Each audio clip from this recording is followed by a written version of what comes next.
What's up, gang? Austin and Haley here.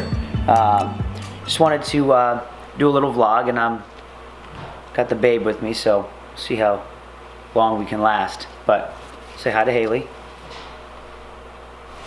So I wanted to do a quick vlog on some coaching stuff.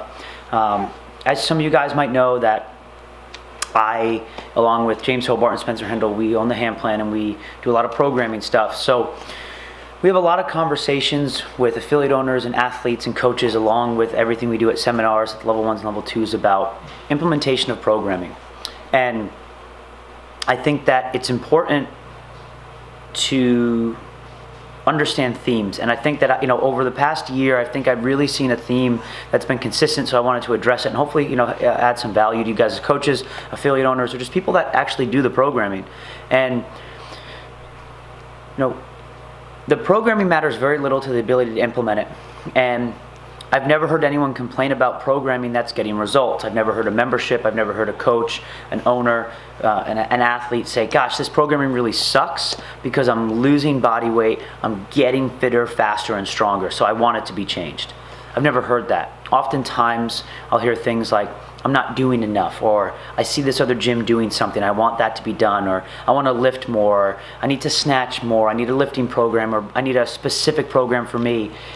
And really, what that boils down to, in my opinion, is one, because no matter what program you're doing, CrossFit implemented poorly with a poor program is effective. That's how potent CrossFit is. So what I'm hearing is that our athletes are unaware of the results they're actually realizing. They have no idea what's happening. There's no performance metric. There's no potentially skill development. The only thing that we're measuring for success might be a lift or the benchmarks that we do once in a while, as opposed to skills and garnering new abilities to do things, or the smaller wins that actually add up to bigger wins across a year or a lifetime. And I think coaches really struggle to actually implement the class. And when we think about it, we don't need to put a lot in an hour. We've talked about that. But how do we actually fill the hour, right? For those of you that are veteran coaches, you know that it's actually harder to run a class on time than it is to actually fill the hour. Where the miss is for coaches is the misunderstanding of how to add value to our athletes. When we're coaching the muscle up, when we're coaching the pistol, how do we get our whole class moving together?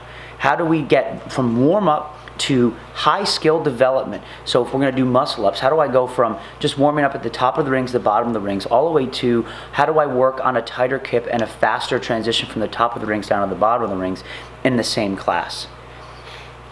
If you want to be an effective coach, you need to know how to be able to do that. You need to come up with a progression that gets you there.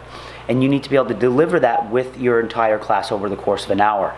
From the pistol, from warming up the posterior chain, all the way to working on cycling the pistols quickly by bringing the feet back together and then right back down to the next repetition. While some of your athletes are doing pistols to a box, on a box, with a band under their butt, whatever it might be. But we have progressively pushed people through this workout. I coached a class yesterday, and I got multiple people their first pistols at a new scaling option. Did they do it prescribed? No. But they did it at that first time, maybe with their heel raised up a little bit, and cut their reps a little bit. And it was cool because people were coming up to me like, hey, that looked really cool, nice work. It's like, I've never done that before. Now, was the workout, was it a benchmark? No. Was it a lift? No. But I had athletes do something they'd never done before, and I tried to celebrate that. If you do that consistently, day after day, week after week, your people will come, and they will trust you, and they will get new skills, and that will help them. And then teach them and show them what you're doing. But that's what we have to do as coaches. Implement the program, and people will love you. You need to educate, inspire, and entertain. You can't be boring. You can't just be a cheerleader. Right? You need to add it all together. You need to, one, present the material. Have fun. Remember, we're just working out when it's all said and done. We're not solving world peace here, right? And some days you're going to instruct less than others, but get people better. Have fun. The day before I coached a class, I had 3 people I'd never snatched before. I had a PVC pipe in their hand the whole class and a 15-pound bar. While I had other people snatching 225. Take that same approach with gymnastics and other skills, and they will love it. But it's not about how much you do. It's not about exactly what you're doing. It's how you're doing it. Prepare.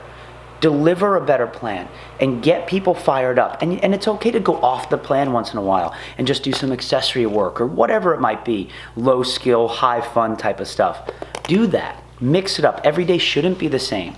But as a coach, implement your programming with your skill set. Practice isn't what makes you good. It's what gets you to be good.